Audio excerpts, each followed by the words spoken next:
The heavy oak door to my beach house, a sanctuary I had built from the ashes of my old life, swung open to reveal two ghosts. There, framed against the panoramic ocean view that had become my daily portrait of freedom, stood my only daughter Eleanor and her husband Gregory. It had been 12 years. 12 years since I'd last seen their faces. 12 years since they had systematically and silently erased me from their lives as if I were a miswritten sentence. They stood before me now, not with remorse, but with smiles stretched thin across faces etched with a desperation they couldn't conceal.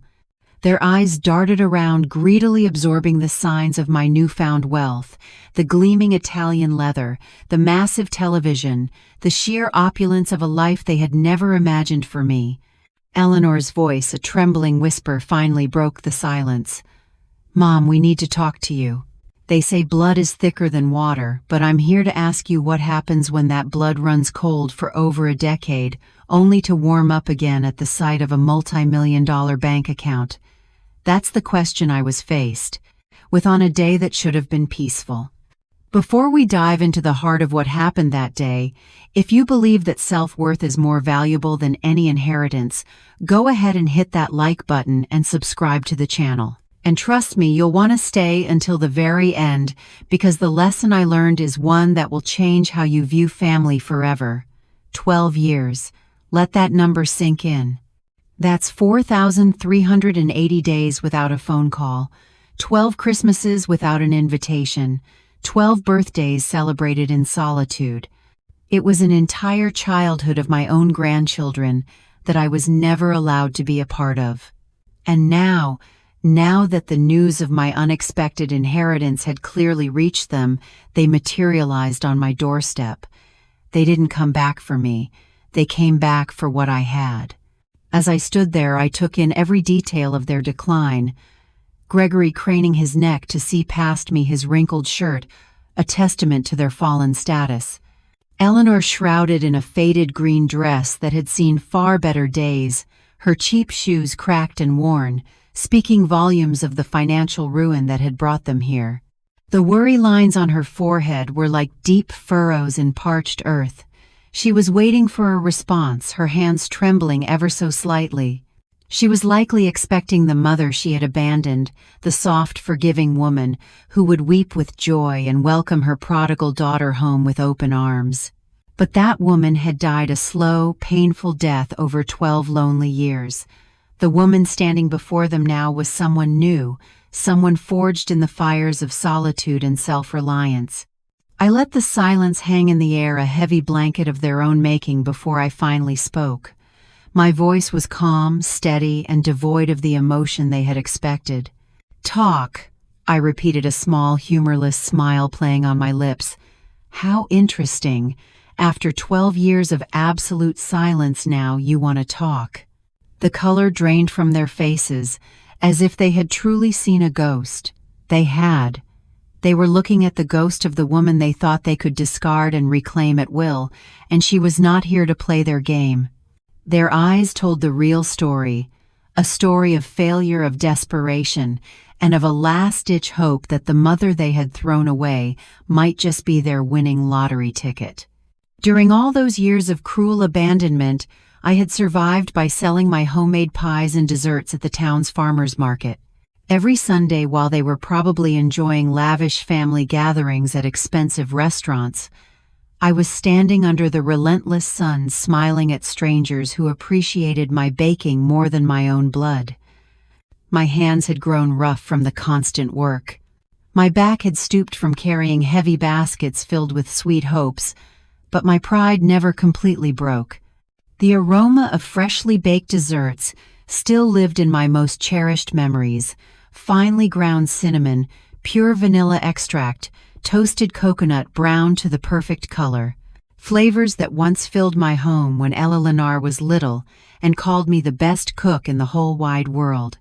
Those golden days seemed to belong to another life, to another woman who naively believed that family love was unconditional and eternal. The transformation had begun gradually after Ella Lennar met Gregory at that company party where she worked as a secretary. At first he was all charm and calculated courtesy. He would call me his dear mother-in-law with that smile that never reached his eyes and praise my Christmas casseroles, while secretly planning how to distance Eleanor from my influence. But little by little I began to notice the subtle changes that seeped into our relationship like a slow poison. When Eleanor mentioned visiting me on weekends, he always had a work emergency that required his immediate attention.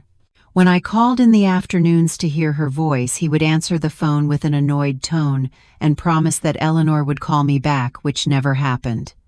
Messages were mysteriously lost invitations, misplaced, and plans canceled at the last minute for increasingly far-fetched reasons. The exclusions began as accidental oversights that hurt but which I could forgive. Eleanor's graduation from her MBA program. "Oh, Mom, we thought you already had other more important plans." The baby shower for her first daughter, my granddaughter whom I never met. It was something very intimate, just her closest friends from college. That same granddaughter's first communion. We completely forgot to tell you. Everything was so rushed. You know how these things are. Each excuse stabbed my heart like a dagger wrapped in gift paper with golden bows. I would smile, nod my head, and pretend to understand their reasons perfectly. "Don't worry, my love. Next time will be different." But next time never came, and my phone remained as silent as a tomb in the cemetery where my husband rested. The nights grew longer, the Sundays emptier. I cooked for one, talked to the photographs on the walls, and celebrated my birthdays with a single lonely candle stuck in a small cake I bought from Mr. Peterson's bakery. He always asked about Eleanor, and I always responded with the same lie. "She's very busy with her new life. You know how it is." But now, standing on the threshold of my dream house with the ocean whispering secrets behind me and the salty scent of the sea filling my lungs, I saw them for who they really were. I invited them in with an elegant wave of my hand, watching as their eyes widened at the sight of the luxury that now surrounded me. The Italian marble floor gleamed under the natural light, pouring in through the enormous windows reflecting their small nervous figures. Eleanor walked behind Gregory like a shadow, keeping her head down while he appraised every piece of furniture, every work of art, every detail of my new reality with the poorly concealed greed of a professional appraiser. "Sit down," I said, gesturing to the cream-colored leather sofa that had cost more money than they had seen together in years. "I suppose, after so much time, you have a lot to tell me." Gregory cleared his throat, adopting that important man posture he always used when he wanted to impress someone. "Annabelle, we know it's been a few years since we've spoken, but—" 12 years, I interrupted him with a firm voice. "Not a few years. 12 exact years since you decided I didn't exist." Eleanor finally looked up, and I could see tears welling in her eyes, but they no longer moved me as they once had. I had cried too many nights alone to allow her calculated tears to manipulate me now. "Mom, it wasn't our intention. Things got complicated. Gregory's job. The kids I never met," I replied, feeling the rage that had been contained for years begin to boil inside me. My grandchildren who grew up without knowing they had a grandmother who would have loved them unconditionally. During those 12 years of forced exile, I had built a routine that kept me sane. Every morning, I got up at 5:00, preparing my desserts with the same dedication I once put into caring for Eleanor when she was a baby. The pie crust required patience. The exact point of the caramel needed constant attention, and the baking time did not forgive mistakes. Those recipes had become my salvation and my livelihood. Sundays at the farmer's market were my time for social interaction. Older women like me would come to buy my sweets, and we would end up talking about our lives, our absent children, our postponed dreams. Martha, a 72-year-old widow, became my confidant without either of us planning it. She too had been abandoned by her children after they married. She too knew the pain of being invisible to those who were once the center of your universe. Children think that once they form their own family, we parents no longer matter, Martha would tell me as she bought 3 pies to take to her neighbors. But when they need something, oh, then they remember we exist. How prophetic that conversation had been. Now watching Eleanor wring her hands nervously, while Gregory mentally calculated the value of my new life, I understood perfectly what Martha had meant. The change in Eleanor had been gradual but relentless. During the first few years of her marriage, she still called me occasionally, but the conversations became mechanical, filled with awkward silences. Gregory was always present in the background, clearing his throat or making comments that cut our talks like sharp blades. "Your mom always has some drama," I heard him say once, when Eleanor thought she had hung up the phone. "My mother never bothers us with her personal problems." Her personal problems. That's how Gregory had classified my loneliness, my natural desire to maintain contact with my only daughter, my need to be part of her new family. Everything I felt and needed had been reduced to personal problems that disturbed their perfect married life. The family invitations began to arrive less frequently until they disappeared completely. First it was Thanksgiving dinner. "This year will be something small, Mom. Just the 4 of us. Then Christmas. The kids are sick. We'd better postpone it." Then the birthdays. Everything got complicated with Gregory's work. Each excuse was accompanied by empty promises about a next time that never came. Ella Laner developed a special talent for making every rejection sound reasonable, every exclusion seem temporary, every abandonment feel as if it were for my own good. "We don't want you to feel obligated to come, Mom. You're old enough to rest and enjoy your peace and quiet." My peace and quiet. As if loneliness were a gift I had asked for. As if waking up every morning in a silent apartment was my idea of happiness. As if cooking for one and eating in front of the television was my definition of a full life. The years passed like pages of a calendar that no one read. My routine became so predictable that even the mailman knew exactly what time I would be watering the plants on my small balcony. Monday, prepare apple pies. Tuesday, Jell-O salads of different flavors. Wednesday, chocolate fudge cakes that sold like hotcakes. Thursday, muffins that perfumed my entire apartment. Friday, pumpkin spice turnovers. Saturday, prepare everything for market day. Sunday, the market, the ladies, the conversations that temporarily filled the void in my chest. But there were also moments of such profound loneliness that I thought I would drown in it. Entire nights awake, staring at the phone that never rang, waiting for a text that never arrived. Christmases celebrated with television specials and a small artificial tree that I decorated by myself. New Year's Eve welcomed with a glass of lukewarm sparkling wine and the renewed hope that maybe this would be the year of the reunion.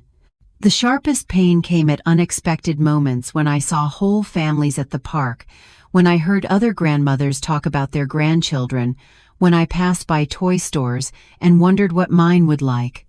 Eleanor had had 3 children whom I knew only from blurry photos on social media that I checked from fake accounts like a spy on my own family. Mom Eleanor's voice brought me back to the present. "We know we made mistakes." Mistakes, the word came out of my mouth like a bullet. Erasing your mother from your life for 12 years was a mistake. Denying your children the love of their grandmother was a mistake. Gregory shifted uncomfortably in his seat, finally understanding that this conversation was not going to unfold as he had planned. His eyes continued to scan my living room, calculating, evaluating, planning his next move like the expert manipulator he had always been. They weren't mistakes. I continued, feeling the truth pour from my throat like hot lava after years of being contained. They were conscious, calculated, cruel decisions. You chose to erase me from your lives, as if I were an old piece of furniture that was no longer useful to you. Eleanor began to sob, but her tears no longer had the power to disarm me as they once had.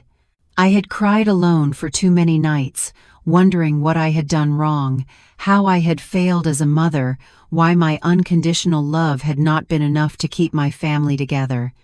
"Mom, please let us explain." Eleanor tried between sobs. Explain what my voice rose without my being able to control it. Are you going to explain to me why I didn't know my granddaughter when she took her first steps? Why I wasn't there when my grandson lost his first tooth? Why I spent 12 Christmases cooking for no one while you built family and memories without me? Gregory finally spoke, using that condescending tone he had perfected over the years. Annabelle, we understand that you feel hurt, but families sometimes need space to grow. It was nothing personal against you. The laugh that escaped my throat sounded so bitter that even I was surprised. Nothing personal, Gregory. You turned my daughter into a stranger. You planted poison in her heart against me. You decided that I had no place in the life you were building. I remembered with painful clarity the day Eleanor communicated her final decision to me. It was a rainy Tuesday in October, exactly 12 years ago. She arrived at my apartment with an expression I had never seen on her face before, cold, distant, as if she were fulfilling an unpleasant obligation. Mom, Gregory and I have been talking, she began, without even accepting the coffee I had prepared for her as always. We think it's better if you have less contact with us for a while. Less contact, I asked, feeling the world sway beneath my feet. What does that mean? It means you are no longer welcome in our house. It means we no longer want you to call constantly. It means we need space to be a family without external interference. External interference. That's what my own daughter had called me, as if I were a meddling neighbor, a stranger who interfered in matters that did not concern her. Not her mother who had carried her for 9 months in her womb, who had spent sleepless nights when she had a fever, who had worked double shifts to pay for her college. Eleanor, I don't understand what I've done wrong, how I've failed you. My voice broke, but she remained impassive. It's not about what you've done wrong, Mom. It's about what's best for my marriage and my children. Gregory needs to know that I put our nuclear family first before anyone else. Anyone else. That's what I was to my daughter. Anyone else. But Eleanor, I'm your mother. I'm your children's grandmother. I'm not a stranger who threatens your marriage. Gregory says that mothers-in-law always cause problems in young marriages. He says it's better to establish clear boundaries from the beginning. Gregory says Gregory thinks Gregory needs. At some point, my daughter's voice had become an echo of his. Her thoughts had been replaced by his. Her heart had been reprogrammed to beat to the rhythm he set. And what about what you say, Eleanor? What about what you think? What about your heart? She remained silent for long minutes, and for a moment I thought the daughter I had raised with so much love would return to me. But when she spoke, her voice sounded hollow, rehearsed as if she were reciting lines from a play. I think Gregory is right. I think it's for the best for everyone, including you, Mom. You can have your own life without worrying about us. That was the last real conversation we had. After that day, Eleanor became a ghost who occasionally sent me cold, superficial text messages. Hope you're well, Mom. Happy birthday.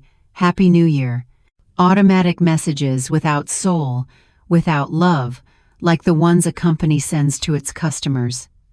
The first few months after that breakup were the darkest of my life. I lost weight. I lost sleep. I lost hope.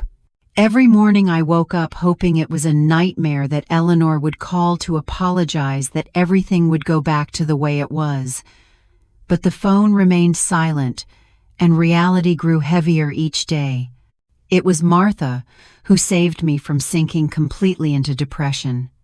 She appeared at my door one Sunday morning when I had been in bed for 3 days without showering, without eating more than saltine crackers and iced tea. Annabelle, get up. You have 2 choices.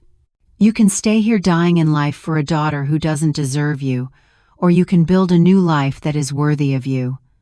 Her words sounded harsh, but they had the force of truth. That afternoon she helped me clean my apartment, organize my recipes, and plan my new dessert business. If you're going to suffer, she told me as we beat the first batch of pie filling in months, do it while you're doing something productive. And so my new life began slowly, painfully, but with determination. Every pie I sold was a step toward emotional independence. Every satisfied customer was a small personal victory. Every dollar I earned was proof that I had value, even if my own daughter didn't see it. Sundays at the market became my weekly therapy. The ladies who bought my desserts became my new chosen family. We shared stories of ungrateful children, of marriages that divided families, of the loneliness of being a mother in a society that discards you when you are no longer useful. My son tells me I'm too dramatic when I complain that he doesn't visit. A lady named Joanna told me while trying my mango jello. But it's not drama. It's real pain. It's the basic human need to feel loved and valued by those you brought into the world. Now, sitting in my living room, which cost more than everything Eleanor and Gregory owned together, I remembered every tear, every sleepless night, every lonely birthday, and I saw them there, small and desperate, looking for something from me, after having turned their backs on me for more than a decade. So after 12 years of silence, I said with a controlled voice, "What exactly brings you to my door?" Gregory and Eleanor exchanged a meaningful look. Finally, he cleared his throat again. "Annabelle, the truth is, we're going through a very difficult time." "A very difficult time," I repeated his words slowly, savoring the irony as if it were bitter honey. "What an extraordinary coincidence that you come looking for me just when you have problems, after 12 years of considering my existence irrelevant to your perfect lives." Gregory shifted uncomfortably on the sofa, clearly preparing the speech he had rehearsed during the drive to my house. His eyes avoided mine as he formulated the words he thought would soften my heart. "The construction company went bankrupt 6 months ago," he finally confessed. "We lost all our savings. The house is in foreclosure. Eleanor had to quit her job to take care of the kids because we can't afford daycare. We're living with my parents, but they have financial problems too." Eleanor nodded desperately, as if confirming their misfortune would automatically generate my compassion. "Mom, the kids ask why they don't have their own room, why Dad is always angry, why Mom cries at night. We don't know what to do." "Ah," I said, leaning back in my Italian leather armchair. "So now I'm useful. Now I exist. Now I'm part of the family. How convenient." During those 12 years of ostracism, I had developed a special ability to read between the lines, to detect emotional manipulation, to protect myself from people who only approached when they needed something. The ladies at the market had taught me that children often return to their parents when life hits them, not out of genuine love but out of pure convenience. "It's not like that, Mom," Eleanor protested, her voice breaking. I've always loved you. I've always thought of you.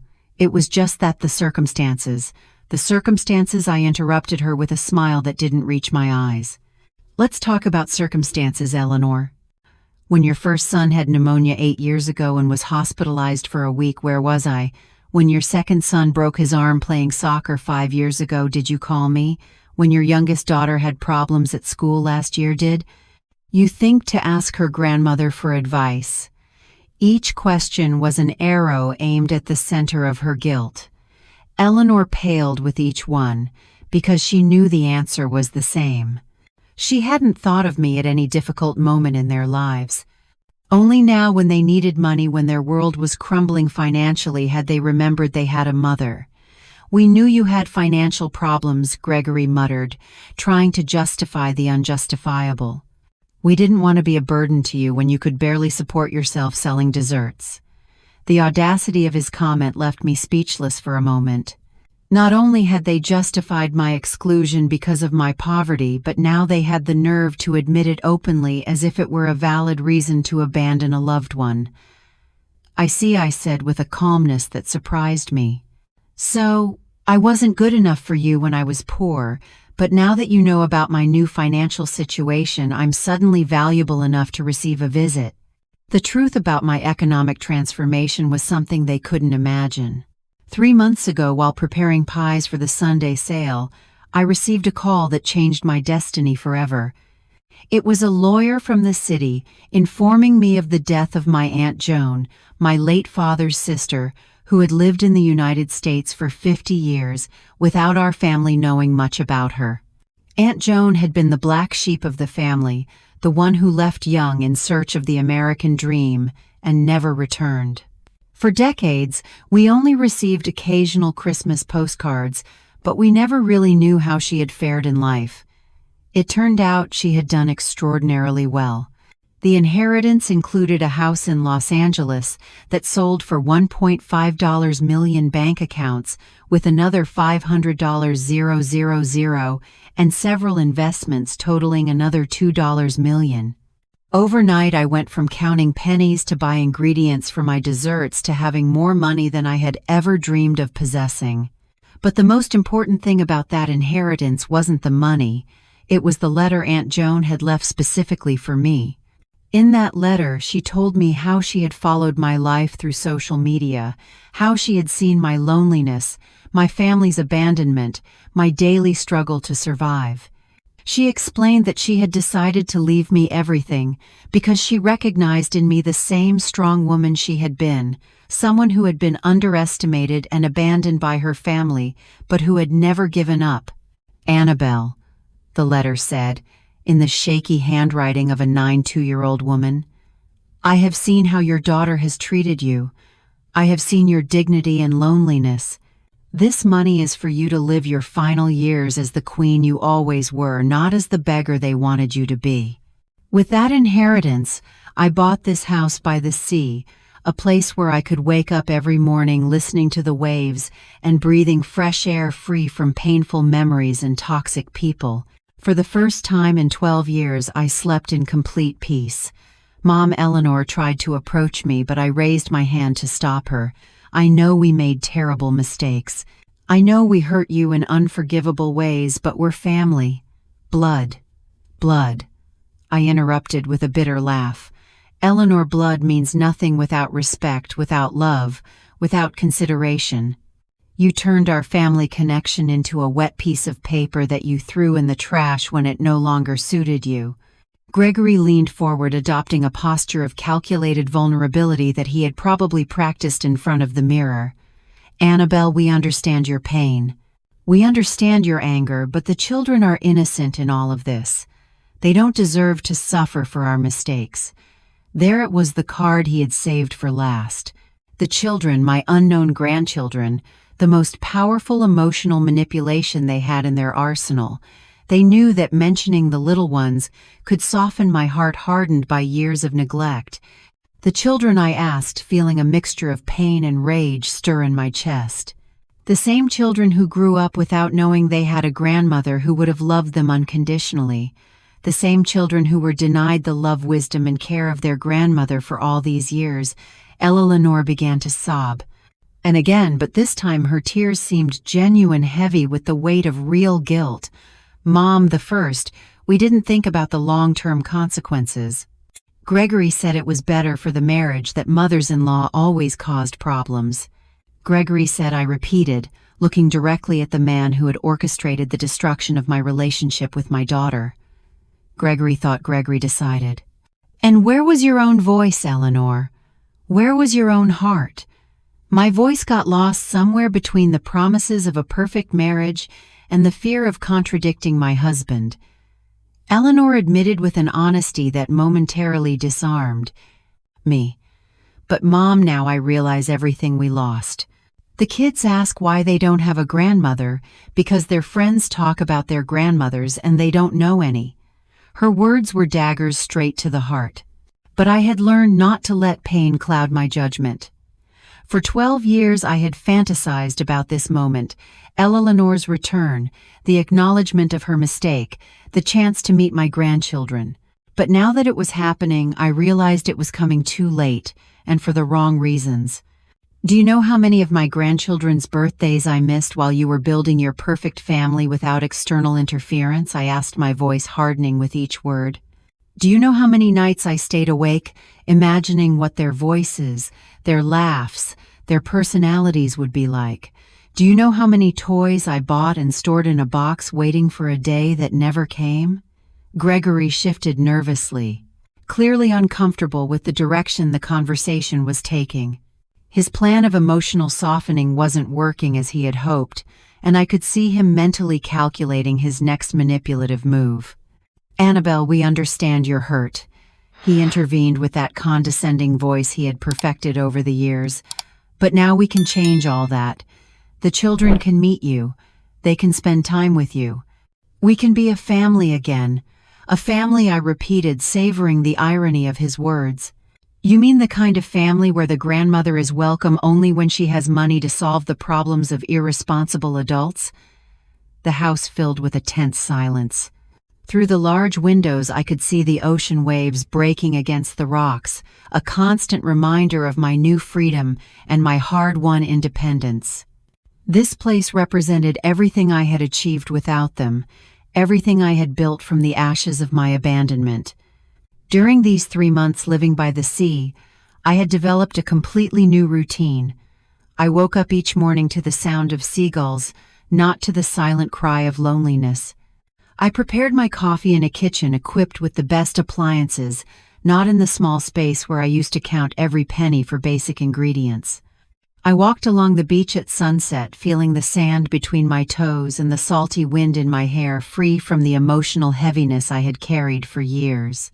I had also started helping other older women who, like me, had been abandoned by their families. Martha had moved into an apartment near my house, and together we had created a small support group for ladies in similar situations.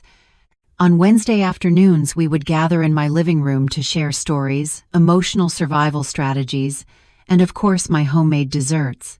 Freedom, Martha had told me during one of those meetings, is realizing that you don't need the approval of those who hurt you to be happy. Her words had resonated in my heart like a bell of truth. For the first time in decades, I was living for myself, not waiting for calls that never came, not cooking for children who didn't visit, not dreaming of family reunions that existed only in my imagination. Mom Elena approached the edge of my armchair, her eyes red from crying. "I know I don't deserve your forgiveness. I know I don't deserve a second chance. But I swear on my children that if you help us now, things will be different. I will be different. Different," how I asked, keeping my voice cold and controlled. "Different until you solve your financial problems and don't need me anymore. Different until Gregory decides again that I'm an interference in his perfect marriage." Gregory stood up abruptly, finally showing his true nature when he realized his manipulation strategy wasn't working. "Look, Annabelle, I understand you have resentments, but the reality is that we all make mistakes in families. The important thing is to move on, not to get stuck in the past." His comment was like a slap in the face. After 12 years of deliberate abandonment, he had the audacity to minimize my pain as getting stuck in the past, as if my suffering were a whimsical choice rather than a direct consequence of their cruel actions. Move on. I stood up from my armchair, feeling all my dignity rise like a steel tower. "Gregory, I have already moved on. I built a new life without you. I found peace without your presence. I discovered my worth without your validation." Eleanor covered her face with her hands, sobbing with a desperation that would have broken my heart years ago. But the heart they had known had died slowly over 12 years of indifference and had been reborn as something stronger, wiser, more selective with its love. "You don't understand, do you?" I continued, walking toward the window overlooking the ocean. "You came here expecting to find the same broken woman you abandoned 12 years ago. You expected to find someone so desperate for family love that she would be willing to pay any price for a few crumbs of affection. The truth was that during the first few years after their abandonment, I would indeed have been willing to pay any price. I would have mortgaged my soul for a phone call from Eleanor. I would have sold everything I owned for an afternoon with my grandchildren. I would have begged for forgiveness for offenses I never committed just to be part of their lives again. But time and pain had taught me valuable lessons about self-love and personal dignity. The afternoons with Martha and the other ladies had shown me that family abandonment was more common than I thought, and that surviving it was not only possible, but could be the beginning of a more authentic and satisfying life. For years I blamed myself, I confessed, still looking out at the ocean. I thought I had failed as a mother, that I had been too meddlesome, too present, too loving. I tortured myself looking for the exact moment I lost my daughter. I turned to face them directly, and I could see how my words were affecting them in different ways. Ella Laner seemed genuinely devastated, as if she were finally understanding the magnitude of the damage they had caused. Gregory, on the other hand, showed signs of impatience and frustration, clearly calculating whether it was worth continuing with this strategy or if he should try a different approach. But eventually I understood the truth. I continued. I didn't lose my daughter because of something I did wrong. I lost her because she chose a man who considered having a present mother-in-law a threat to his fragile masculinity. I lost her because she valued her husband's approval more than her mother's love. Eleanor stood up, swaying as if my words were physical blows. Mom, it's not like that. I never stopped loving you. I just got confused. Gregory made me believe it was for the best for everyone. Gregory manipulated you. I corrected her, but you allowed him to do it. You chose to believe his lies because they were more comfortable than defending your mother. You preferred the artificial peace of a controlling marriage over the discomfort of setting healthy boundaries with your husband. The silence that followed my words was deafening. I could hear the ticking of the wall clock, the distant sound of the waves, Eleanor's agitated breathing. Gregory had adopted that rigid posture he used when he felt cornered, preparing to counterattack or to retreat strategically. So what do you want from us? Gregory finally asked, abandoning any pretense of remorse or vulnerability. Do you want us to grovel? Do you want to humiliate us as revenge for the past? His question revealed exactly what I had expected from him. It wasn't about repairing emotional damage or rebuilding family relationships. It was a transaction, a negotiation where he expected to pay the minimum price necessary to obtain the maximum financial benefit. I don't want your humiliation, Gregory, I replied with a serenity that surprised me. What I want is something you probably can't give: genuine respect, unconditional love, and the acknowledgement that you spent 12 years treating me like I was garbage.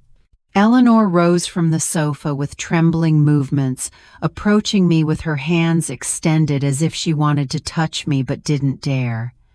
Mom, I can give you that. I do recognize all the harm we did to you.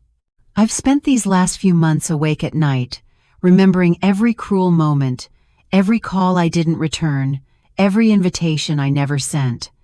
These last few months I interrupted, noticing the specificity of her confession. What happened exactly 3 months ago that made you remember you had an abandoned mother? The color drained from her face as if she had been caught in a lie. Gregory shot her a warning look, but it was too late. I had detected the inconsistency in her story of spontaneous repentance. We, Eleanor stammered, desperately searching for the right words. You found out about my inheritance. I completed the sentence for her, feeling all the pieces of the puzzle fall perfectly into place. Someone told you about my new house, about my new financial situation. That's why you're here. Not for love, not for genuine remorse, but because you discovered that the mother you abandoned now has money. Gregory tried to take control of the situation again, but his mask of vulnerability had cracked completely. Annabelle, that's not true. Of course we heard about your good fortune, and we're glad to know you're well, but we came. Why did you come? Because you're broke, I interrupted with a coldness that cut like a blade. You came because you desperately need money, and I am your last resort. You came because you calculated that 12 years of abandonment could be forgiven with a few well-acted tears and empty promises of reconciliation. The truth about how they had found out about my new situation had come to me the week before through Martha. Her niece worked at the bank where my inheritance transfer had been handled and had overheard conversations about the lady who sold pies and now had millions of dollars. Gossip travels fast in small towns, especially when it involves such dramatic economic transformations. It was Mr. Peterson from the bakery who told half the town Martha had explained during one of our coffee afternoons. He says Eleanor and Gregory have been asking around about you, wanting to know if it's true you got rich overnight. That information had been like a vaccine against any romantic hope I might have harbored for a genuine reunion. When I saw them appear at my door, I already knew exactly why they were there and what they wanted from me. "Mom, yes, we found out about your inheritance," Eleanor finally admitted, tears streaming down her cheeks.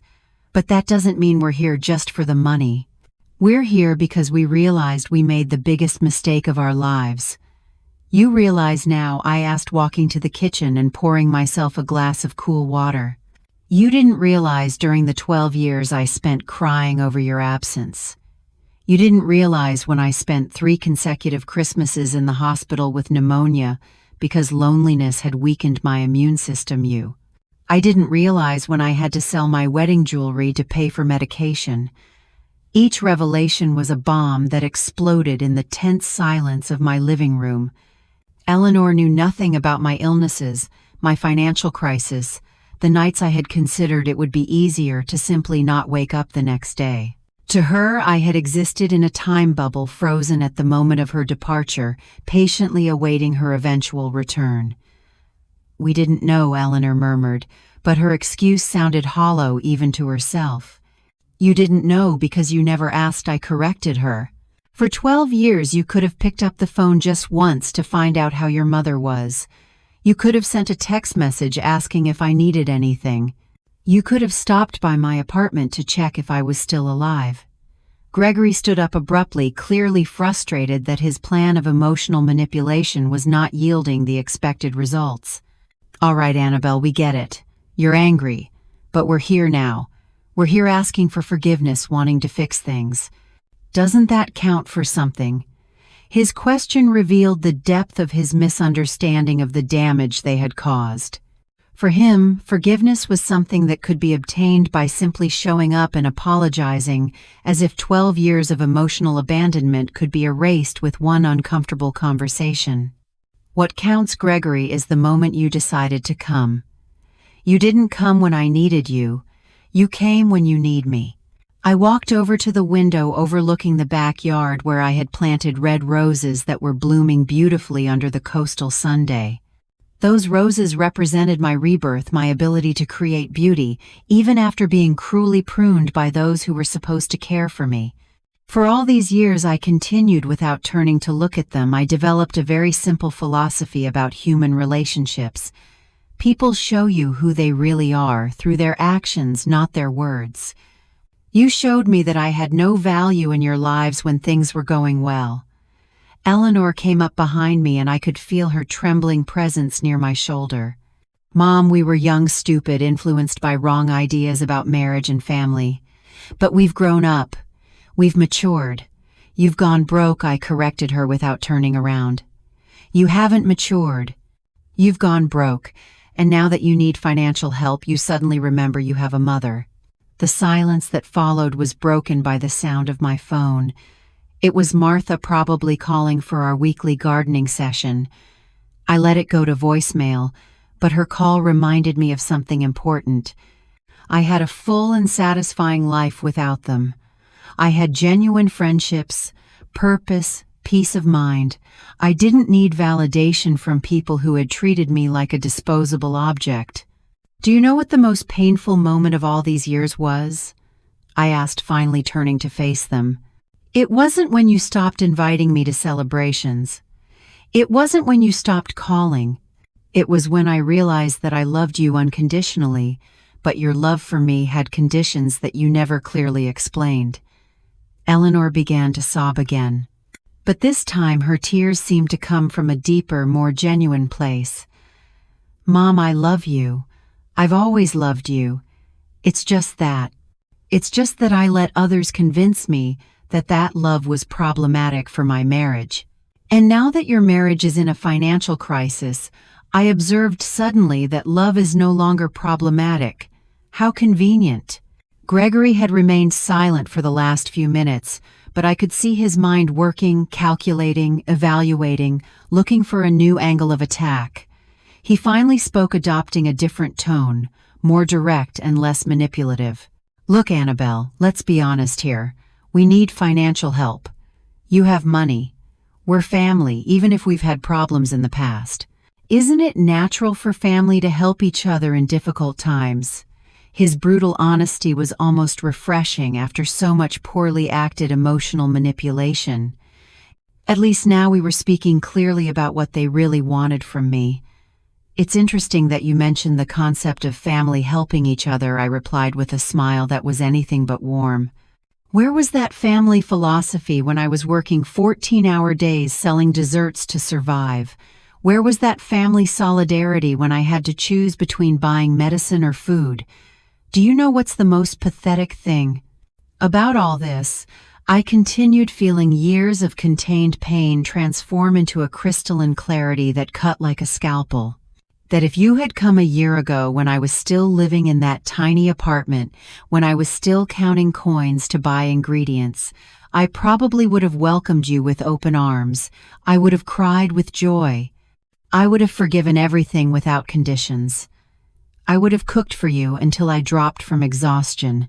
Eleanor covered her face with her hands, her sobs now accompanied by a body tremor that showed the magnitude of her desperation. Gregory, on the other hand, had adopted a more tense posture like a cornered animal evaluating its escape options. But the money gave me something I never had during those 12 years of abandonment. I went on walking slowly through my living room like a judge delivering a sentence. It gave me perspective.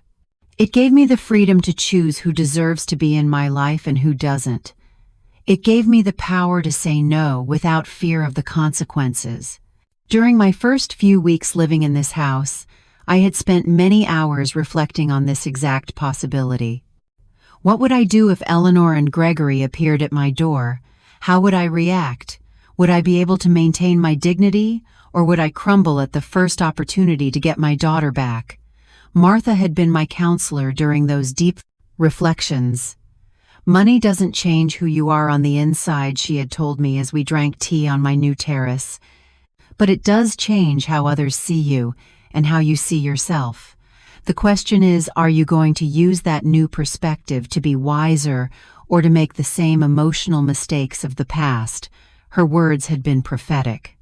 Now, facing the exact scenario we had discussed, I realized that the money had indeed changed me, but not in the way Eleanor and Gregory expected. It hadn't made me more generous with those who had hurt me. It had made me more selective with who deserved my time and my emotional energy. Mom Eleanor tried to approach me again. I understand your anger. I understand your pain. But don't you think everyone deserves a second chance? Don't you think family love can overcome any past mistake? A second chance, I repeated, savoring the irony of her words. Eleanor, you had thousands of opportunities over 12 years to rectify your mistake. Every day you woke up was an opportunity to call your mother. Every birthday, every Christmas, every Mother's Day was an opportunity to remember that you had a family that loved you unconditionally. Gregory shifted restlessly, clearly calculating whether he should intervene or let Eleanor continue with her strategy of emotional appeal. His eyes continued to scan my house, evaluating, calculating, probably estimating how much money he might need to solve his problems and how much they could ask me for without seeming too greedy. The difference between a second chance and a 100th chance, I continued, is that second chances are given out of love. 100th chances are given out of desperation. You are not here for love. You are here for financial desperation. Eleanor slumped onto the sofa as if my words had been physical blows. You're right, she murmured in a broken voice. You're absolutely right. We are terrible hypocrites. We are selfish. We are everything you say we are. Her admission of guilt might have been moving if it hadn't been accompanied by the obvious expectation that acknowledging her mistakes would automatically result in my forgiveness and, more importantly, my financial help. Acknowledging your mistakes is only the first step, Eleanor, I explained, with the patience of a teacher explaining basic concepts to a slow student. The second step is accepting the consequences of those mistakes. And the consequences of abandoning your mother for 12 years don't disappear just because you need money now. I went to the kitchen and started making coffee. Not because I wanted to prolong this visit, but because I needed a moment to process the surrealism of the situation. After so many years dreaming of this reunion, the reality was much colder and more calculated than I had imagined. While the coffee was brewing, I could hear urgent whispers between Eleanor and Gregory in the living room. I couldn't make out the exact words, but the tone was clearly one of strategy and negotiation. They were recalibrating their approach, looking for new angles of manipulation. I returned with a tray containing a single cup of coffee. I sat in my favorite armchair and drank slowly, observing them like a scientist, studying specimens in a laboratory. "Aren't you going to offer us coffee?" Gregory asked, clearly irritated by my lack of traditional hospitality. "No," I replied simply. "This is not a social visit. This is a negotiation, and in negotiations, hospitality implies equal positions.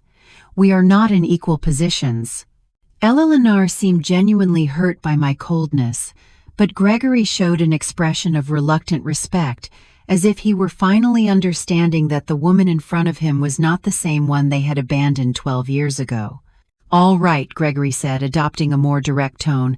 "Let's talk clearly. We need $100,000 to save the house and start over. We know you have money. We know we're family. What do you need to hear to help us?" His question was so transactional, so devoid of genuine emotion, that it almost made me laugh. He had reduced 12 years of family abandonment to a simple business negotiation. What magic words did he need to say to access my money? "What I need to hear," I replied, after a long sip of coffee, "is the truth about why you really excluded me from your lives. Not sugar-coated versions about youthful mistakes or external influences. The real truth." Eleanor and Gregory exchanged significant glances. It was clear they had prepared several versions of their story, but none had included the brutal honesty I was demanding. "The truth," Eleanor murmured, "is that Gregory convinced me that you were problematic for our marriage. Problematic how I pressed, not allowing her to hide behind euphemisms." Gregory took the floor, probably realizing that Eleanor's victim strategy wasn't working. "I thought you were too present, too opinionated. I thought you interfered in our decisions as a couple, interfered how I continued to press, determined to extract the whole truth. You always had suggestions on how to raise the kids, on how to handle money, on where to live," Gregory admitted with an honesty that probably cost him physically. "And Eleanor always listened to you. She always considered your opinion before mine." There it was, the naked truth. Gregory had seen my maternal influence as a threat to his total control over Eleanor. He couldn't tolerate the idea of his wife having a source of wisdom and support independent of him. "So you eliminated me because I represented an alternative voice in Eleanor's life," I summarized. "You eliminated me because my unconditional love for my daughter threatened your need to be her sole source of validation and direction." The silence confirmed my analysis. Eleanor finally lifted her head. Her eyes reddened, but with an expression of belated understanding. "Mom, now I understand that Gregory is wrong. I understand that I need your voice in my life. I understand that I made the biggest mistake of my existence by choosing to please him over honoring our relationship." Her words sounded genuine, but they came 12 years too late and in the wrong context. It was easy to recognize mistakes when the consequences of those mistakes were destroying you financially. "You understand now that you need my voice in your life." I repeated her words slowly. "But you specifically need my voice to say yes to a loan of $100,000. Eleanor flinched at the surgical precision of my observation. Gregory, on the contrary, seemed irritated by my refusal to accept the narrative of repentance they had so carefully constructed. Annabelle enough with the psychological games, he finally exploded, showing his true personality for the first time that afternoon. "We get it, you're angry. We get it, we made mistakes. But we're here now asking for help, willing to make amends. What more do you want?" His outburst was exactly what I had been waiting for. The moment the mask of vulnerability would fall completely and reveal the controlling, manipulative man he had always been. The same man who had convinced Eleanor that a mother's love was a threat to her marriage. "What I want, Gregory, is something you will never be able to give me," I replied with a calm that contrasted dramatically with his agitation. "I want 12 years of my life back. I want to have known my grandchildren since they were babies. I want to have been present for their first steps, their first words, their first days of school." I got up from my armchair and walked to a bookshelf where I kept the few family photographs I had saved from my previous life. I took one in particular, Eleanor at 5 years old, smiling with no front teeth, hugging my leg with pure adoration in her eyes. "This little girl loved me unconditionally," I said, showing them the photograph. "This little girl called me her best friend, her hero, her favorite person in the whole world." "What happened to this little girl, Eleanor?" Eleanor looked at the photograph with an expression of such intense pain that for a moment I thought she would faint. "That little girl grew up and became a weak woman who allowed an insecure man to destroy the most valuable thing she had in her life." Her answer surprised me with its brutal honesty. It was the first time all afternoon that she had shown a real understanding of the magnitude of what she had lost, not just what she needed to recover to solve her current problems. "Exactly," I confirmed, returning the photograph to its place. "And now that weak woman comes looking for the mother she abandoned, not because she has found her strength and her independent voice, but because she needs money." Gregory stood up abruptly, clearly frustrated with the direction of the conversation. "You know what, Annabelle? Maybe you were right from the beginning. Maybe you are too dramatic, too complicated. Maybe it was for the best that we got away from all this emotional drama." His words were like an unexpected gift. After hours of careful manipulation, he had finally shown his true nature, confirming everything I had suspected about him for years. "There he is," I said, smiling genuinely for the first time all afternoon. "There is the real man. The man who convinced Eleanor that maternal love was emotional drama. The man who couldn't tolerate his wife having an independent source of support." Eleanor looked at Gregory with a growing expression of horror, as if she were finally seeing something that had been in front of her for years, but that she had refused to acknowledge. "Gregory," she murmured in a trembling voice, "do you really think my mom is being dramatic for being hurt after we abandoned her for 12 years? "Eleanor, don't let her manipulate you again," Gregory replied, adopting that paternalistic tone he had probably used to control her throughout their relationship. "She's playing with your emotions to make you feel guilty." "No," Eleanor said with a firmness she hadn't shown all afternoon. "She's not playing with my emotions. She's expressing the legitimate pain that we caused her. She's being honest about the consequences of our terrible actions." I watched this exchange with the interest of a spectator watching a play I knew by heart. It was fascinating to see how financial desperation had begun to crack the power dynamic that Gregory had so carefully built over the years. "Eleanor," I said softly, "do you realize that even now in this moment of crisis, your husband is more concerned with controlling your reaction than with repairing the damage they did to me?" Eleanor turned to look at Gregory with new eyes, as if she were seeing a stranger. "You're right," she murmured. "Even now he's more concerned with being right than with doing the right thing." "Eleanor, don't get confused," Gregory insisted, but his voice had lost the confident authority it had maintained for years. "We need to focus on solving our problems, not on relitigating the past." "Our problems," I repeated, noting the specific choice of words. "Gregory, your financial problems are not my problems. Your bankruptcy is not my responsibility. Your inability to maintain a successful business is not something I should solve." The room filled with a tense silence as my words settled into the reality of the situation. Eleanor seemed to be experiencing a sort of belated awakening, while Gregory clearly struggled between different manipulation strategies. Besides, I continued, even if I decided to help you financially, what guarantee would I have that you wouldn't disappear from my life again once your problems are solved?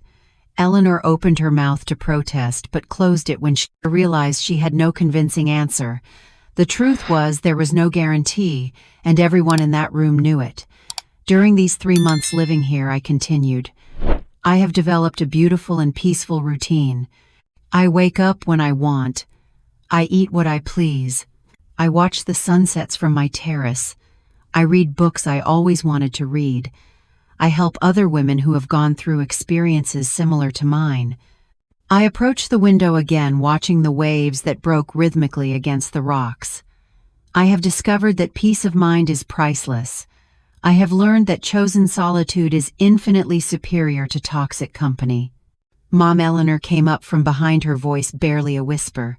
What do I have to do to earn your forgiveness? What do I have to do to win back your love? I turned to face her, seeing in her eyes a desperation that went beyond the financial crisis. For the first time, she seemed to be understanding that she had lost something much more valuable than money or property. Eleanor, I said with a deep sadness I hadn't expected to feel, my forgiveness is not for sale, and my love was never lost. The problem is that you turned our relationship into a business transaction the day you decided I was only valuable when I was useful to you. Gregory, seeing that he was losing control of the situation, tried one last desperate approach. Annabelle, if you don't help us, the children are going to suffer. They're going to lose their home. They're going to have to change schools. They're going to live in poverty. Can you really sleep peacefully knowing that your own grandchildren are suffering? His final appeal was the card he had saved for the last moment, guilt related to the well-being of the children. It was a calculated strategy to touch the most sensitive nerve of any grandmother. Gregory, I replied with a serenity that surprised me. The children are going to suffer because of the irresponsible decisions of their parents, not because of my refusal to rescue them from the consequences of those decisions. You created this crisis, didn't you? Not me. Eleanor began to cry again, but this time her tears seemed to come from a deeper understanding of what she had truly lost over all these years. The children are going to suffer. I continued, feeling each word hang in the air like a final sentence. But they are going to suffer the consequences of having parents who prioritized pride over family love, who chose control over connection, who considered money more important than relationships. Eleanor completely collapsed onto the sofa, sobbing with an intensity that would have broken my heart years ago. But the heart that beat in my chest now had been forged in the fire of 12 years of abandonment and had emerged stronger, wiser, more selective. Mom, she whispered through her tears, what can I do? Tell me, what can I do to fix this? Eleanor, I replied with a deep but serene sadness, some things in life can't be fixed. Some decisions have permanent consequences. You decided that I wasn't valuable enough to keep in your lives when everything was going well. You can't expect me to now consider you valuable enough to rescue you when everything is going wrong. Gregory stood up with brusque movements, his frustration finally overflowing into pure anger. You know what, Annabelle? You're right. You were a mistake from the beginning. You were a constant interference in our marriage.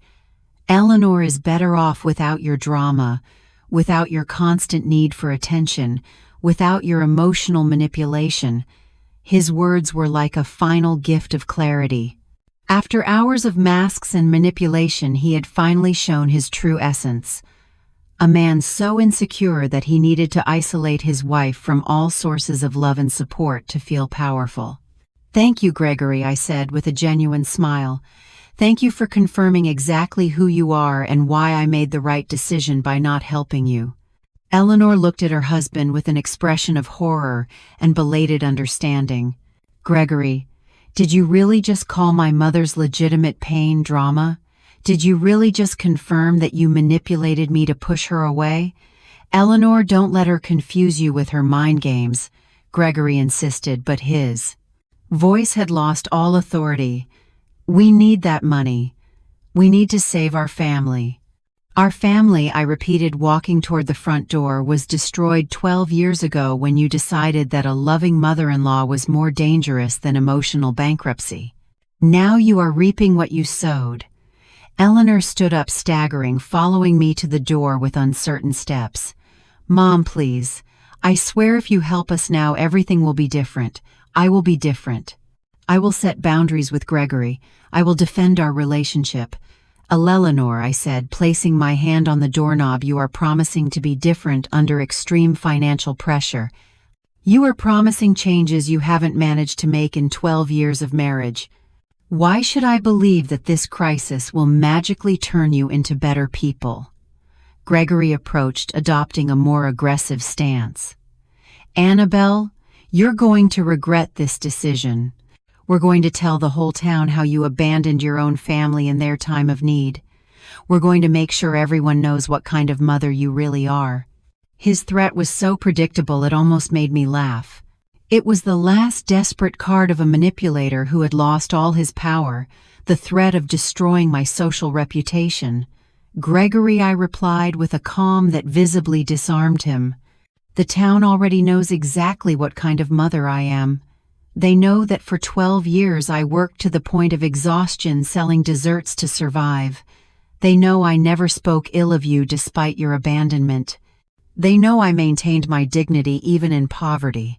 I opened the door wide, feeling the sea breeze fill my home with fresh, purifying air. What they are going to discover now is what kind of children and son-in-law you are. They are going to discover how you treated a loving mother for 12 years and how you only showed up at her door when you needed money. Eleanor stopped at the threshold, turning to look at me one last time. In her eyes, I saw something I hadn't seen in years: respect. Respect mixed with pain, with regret, with a belated understanding of what she had lost. Mom, she murmured, I hope one day you can forgive us. I hope one day we can find a way to heal all this damage. Eleanor, I replied with a sadness that spanned decades of pain. Forgiveness is not about forgetting the past. It's about freeing yourself from the weight of resentment. I have already freed myself. What you need is not my forgiveness. It's to learn to live with the consequences of your decisions. Gregory left first, clearly furious and defeated. Eleanor followed him slowly, turning back several times, as if she wanted to say something more, but the words never came. I watched them walk to their old battered car, their small, insignificant figures against the backdrop of the infinite ocean. After 12 years, they had finally left my life in the same way they had entered it, seeking something for themselves without offering anything genuine in return. As I watched their old battered car shrink into a speck against the vast indifferent ocean, I did not feel a swell of victory, nor the bitter sting of regret. I felt a stillness I hadn't known in over a decade. I turned, and with a deliberateness that felt sacred, I closed the heavy oak door to my home. The gentle click of the latch was not a sound of anger or finality in a fight. It was the sound of a final, peaceful punctuation mark on a chapter of my life defined by pain and longing. And as that sound echoed in the sudden quiet, the silence that followed was not the empty, aching void I had lived with for 12 years. That old silence was a ghost, a constant reminder of absence, of calls that never came, of love that was unreturned. This new silence was different. It was a presence. It was a blessing. A thick, warm blanket of peace that settled over me, insulating me from the chaos, the manipulation, and the emotional drama that had just departed. In that moment, I understood that true sanctuary isn't a place with four walls. It's the space you create inside yourself when you finally stop waiting for others to give you permission to be at peace. With steady hands, I walked to my kitchen and retrieved a bottle of crisp white wine I had been saving for what I thought would be a special occasion. I had imagined opening it to celebrate a holiday with family, or perhaps a visit from my grandchildren. But as I poured the cool liquid into a crystal glass, I realized